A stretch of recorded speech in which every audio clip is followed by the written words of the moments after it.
अस्सलाम वालेकुम viewers, welcome back to Usma Rizwan kitchen. बेसन का नान तो आपने बाहर से बहुत दफ़ा खाया होगा। आज मैं बना रही हूँ बेसन का पराठा, बहुत ही टेस्टी बनता है। वीडियो पसंद है तो लाइक लाजमी कीजिएगा। आइए चलते हैं अपनी आज की रेसिपी की तरफ। 1 कप बेसन लिया है, इसको मैंने अच्छी तरह से छान लिया है। 2 टेबलस्पून चॉप की हुई प्याज ऐड करेंगे, फ्रेश धनिया, 2 सब्ज़ मिर्चें कटी हुई, नमक हाफ टी स्पून, लाल मिर्च powder 1/4 teaspoon, crush chilli 1/4 teaspoon, ज़ीरा 1 टीस्पून, अजवाइन 1/4 टीस्पून, गरम मसाला पाउडर 1 टीस्पून। पानी डालकर मिक्सचर रेडी करेंगे। थोड़ा थोड़ा करके पानी डालना है।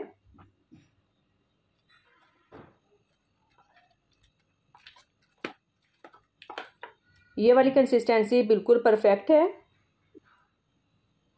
ये देखें, 1 कप में से इतना सा पानी यूज़ हुआ है।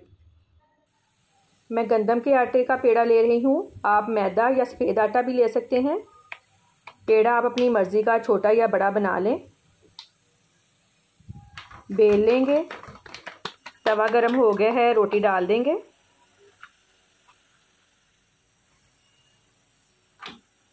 दोनों साइड से पका लेंगे, लेकिन जिस साइड पर बेसन लगाना है उस साइड को ज़्यादा पकाना है, क्योंकि अगर कच्ची रोटी पर बेसन लगा देंगे तो ऊपर से बेसन तो पक जाएगा लेकिन रोटी नीचे से कच्ची रह जाएगी। बेसन लगा देंगे। बेसन को अच्छी तरह से आपने पूरी रोटी पर फैलाकर लगाना है।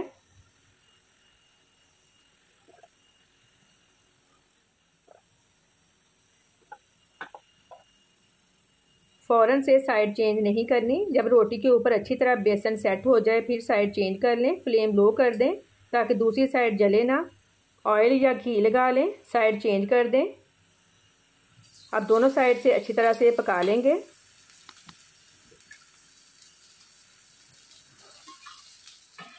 बहुत ही मज़े का बेसन का पराठा रेडी है। फीडबैक लाजमी दें कि आपको मेरी आज की वीडियो कैसी लगी। दुआओं में याद रखिएगा। अल्लाह हाफिज़।